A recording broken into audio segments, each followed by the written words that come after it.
सैयद, हमने देखा कि बिग बैंग के बाद यूनिवर्स एक्सपैंड हुआ, लेकिन एक बात मेरे दिमाग में घूम रही है।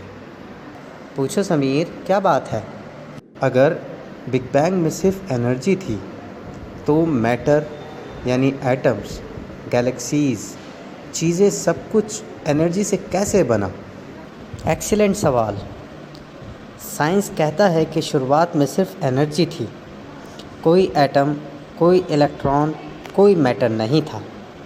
फिर एनर्जी के अंदर से पार्टिकल्स बने, क्वार्क्स, इलेक्ट्रॉन्स, और फिर इनसे बना मैटर।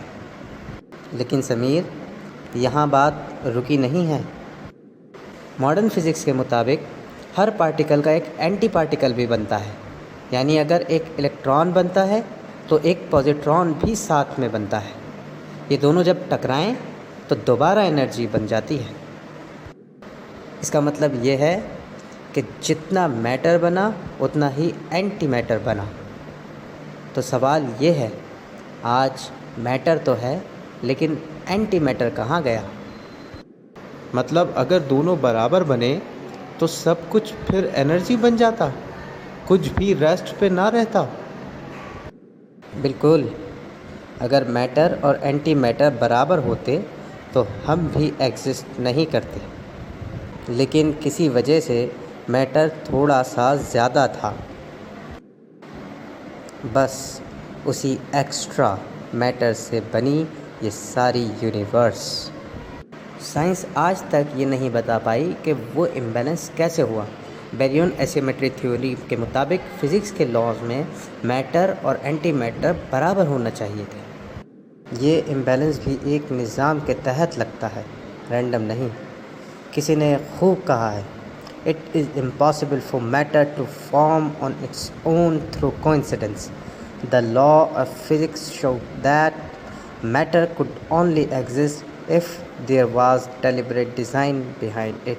कुरान में अल्लाह फरमाता है, क्या उन्होंने नहीं देखा कि हमने ज़मीन और आसमान को पैदा किया और उनके बीच जो कुछ है हमने इसे सिर्फ़ हक़ के साथ पैदा किया। सूरह अल हिज्र आयत नंबर 85। यानी ये क्रिएशन बापर्पस है, रैंडमली नहीं बना। ये पत्थर, ये ज़मीन, मैं, सब कुछ एनर्जी से बना है, और वो भी एनर्जी जो खुद पैदा की गई है। हाँ समीर, और एनर्जी भी कोई नॉर्मल चीज़ नहीं थी, वो भी फ्रॉम नथिंग आई। साइंस सिर्फ ये ट्रेस कर सकती है कि क्या हुआ, मगर क्यों हुआ, वो सवाल सिर्फ क्रिएशन की तरफ ले जाता है। तो जब हम मैटर देखते हैं, ये सोचना चाहिए, ये सिर्फ चीज़ नहीं है, ये एक निज़ाम का हिस्सा है, एक हिकमत का। और वो हिकमत उसने रखी जिसने कुछ नहीं से सब कुछ बनाया। ये सब जानना मुझे अंदर तक हिला देता है। और ये सिर्फ शुरुआत है। कल हम बात करेंगे एटम्स की, और एक सिंपल सा एटम भी कितना कॉम्प्लेक्स और इंटेलिजेंट डिज़ाइन है।